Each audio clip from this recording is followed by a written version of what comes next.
Inilunsad na ngayong araw sa Talisay City, Cebu ang Lab for All program na pinangunahan ni First Lady Luis Araneta Marcos. Kasamang iba't ibang ahensya ng gobyerno at pribadong sektor upang magbigay ng libreng serbisyong medikal at mga ayuda sa mga benepisyaryo. Yan ang ulat ni Jessie Atienza ng PTV Cebu. Ilang araw pa lang nakalalabas sa ospital dahil sa stroke si Narciso. Pero ngayong araw, dinala siya ng kanyang asawa para mapacheck up at makakuha ng libreng wheelchair. Para magpakonsulta sa iyang kasing-kasing o mga yung tambal o bahin aning wheelchair. Dako dyan kayong tabang, sir. O matay kapalit, ana.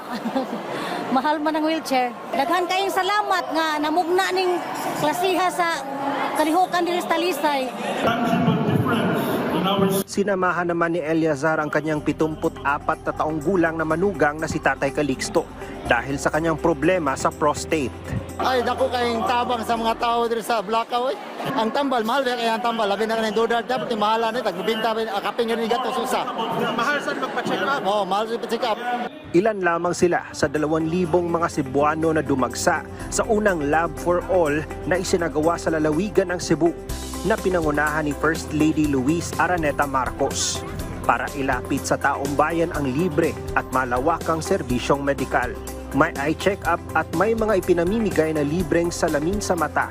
May libreng gamot matapos magpakonsulta sa mga doktor. Nagsagawa din ng minor surgery ang ilan sa mga doktor at surgeon gaya ng pagtanggal ng mga bukol sa katawan. Ayon sa organizer, nagsama-sama na ang physicians, nurses at mga doktor mula sa mga government hospitals sa Central Visayas upang pagsilbihan ng mga dumagsa sa aktibidad.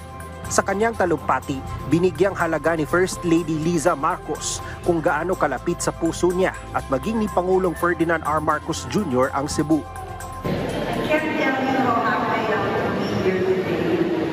Cebu will always hold a special place in my heart and in my husband's heart.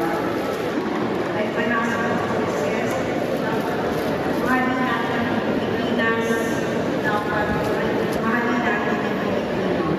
Maraming salamat po, sama-sama tayo.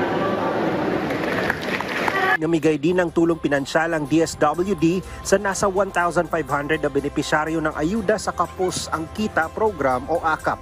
Bahagi lamang ang Lab for All sa mga programa ng administrasyon ni Pangulong Ferdinand R. Marcos Jr. na mailapit sa taong bayan ang serbisyo at kalinga ng pamalaan. Mula sa PTV Cebu, Jessie Atienza para sa Pambansang TV sa Bagong Pilipinas.